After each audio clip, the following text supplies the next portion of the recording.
কিন্তু অত্যন্ত দুঃখের বিষয়, বিএনপির নামধারী কিছু পরগাছা যাদের গাজীপুর উপজেলা বিএনপি সাংগঠনিক কার্যক্রমে কোনো প্রকার সম্পৃক্ততা নাই, তারা আওয়ামী, যুবলীগ, ছাত্রলীগকে সঙ্গে নিয়ে গাজীপুরের বিভিন্ন এলাকায় অস্থিতিশীল পরিস্থিতি সৃষ্টির পায়তারা করছে।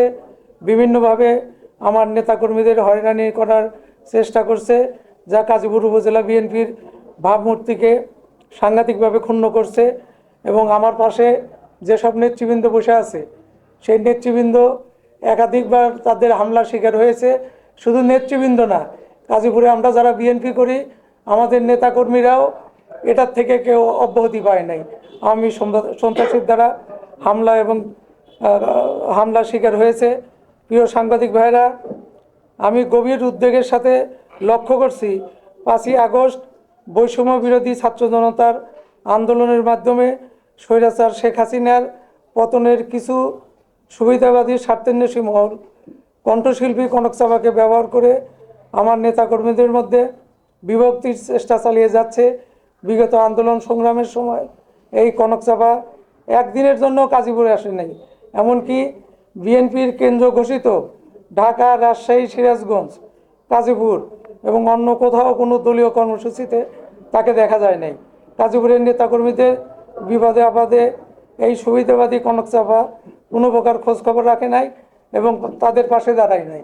1918 সালে মনোনয়ন পাওয়ার পরে উনি গাজীপুরে এসেছিলেন এবং 18 সাল থেকে 2024 সাল পর্যন্ত উনি একদিনের জন্য কোনো নেতাকর্মীর সাথে যোগাযোগ করে নাই। ইভেন আমরা যে গাজীপুরের দায়িত্বে, আমরা যেসব নেতারা গাজীপুরের দলকে, আমার দলকে সুসংগঠিত করছি, তাদের সাথেও একদিনের জন্য উনি যোগাযোগ রাখে নাই। শুধু তাই না, এবং আমরা খোঁজখবর নিয়ে যতটুকু জেনেছি যে জেলার সাথেও তার কোনো সম্পৃক্ততা ছিল না।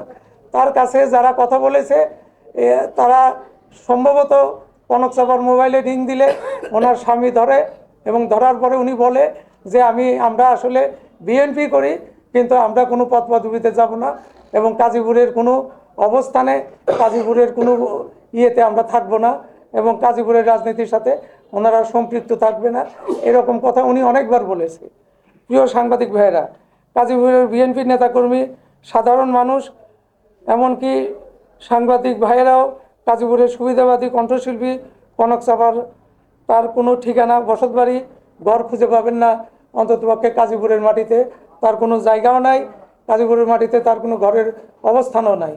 প্রিয় সাংবাদিক ভাইয়েরা, এই বিএনপি নামধারী কনক চাঁপা 2011 সালে সংরক্ষিত 5টি মহিলা আসনের একটি পাওয়ার জন্য স্বৈরাচারী শেখ হাসিনার সাথে সাক্ষাৎ করেন, যা বাংলাদেশের জনপ্রিয় জাতীয় দৈনিক প্রথম আলো পত্রিকা সহ অন্যান্য পত্রিকাতেও আসে এবং প্রথম আলোর প্রথম পৃষ্ঠায় তার ছবি ছাপা হয়।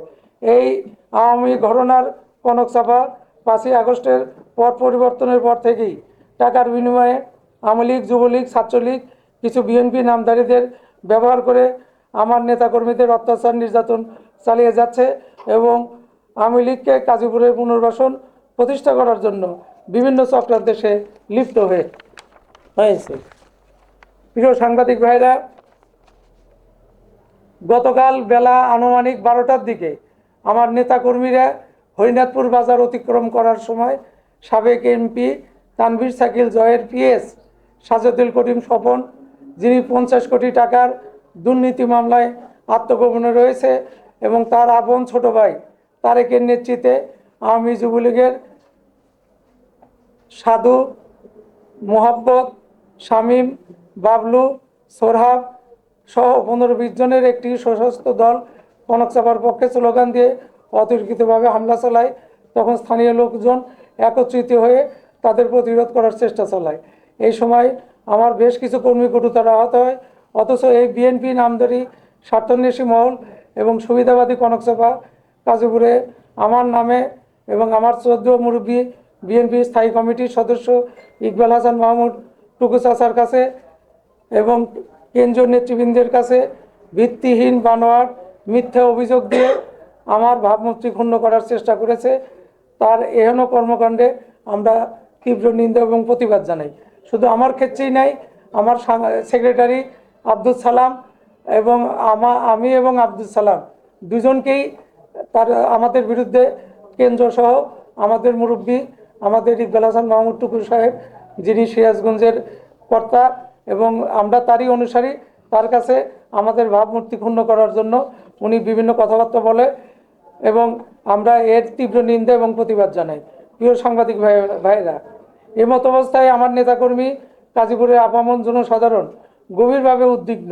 আমি আমার প্রাণপ্রিয় নেতা, তারুণ্যের অহংকার, বিএনপির ভারপ্রাপ্ত চেয়ারম্যান তারেক রহমান, জাতীয় স্থায়ী কমিটির অন্যতম সদস্য ইকবাল হাসান মাহমুদ টুকু এবং বিএনপির কেন্দ্রীয় নেতৃবৃন্দের কাছে এইসব সুবিধাবাদী বিএনপির নামধারী কনক চাপা আমার বিরুদ্ধে এবং আমার সেক্রেটারির বিরুদ্ধে করা ভিত্তিহীন মিথ্যা বানোয়াট এবং কল্পকাহিনীর বিরুদ্ধে দ্রুত সাংগঠনিক ব্যবস্থা নেওয়ার জন্য বিনীত অনুরোধ জানাচ্ছি এবং আমার সকল নেতাকর্মীকে ধৈর্য ধারণ করার জন্য বিনীত আহ্বান জানাচ্ছি।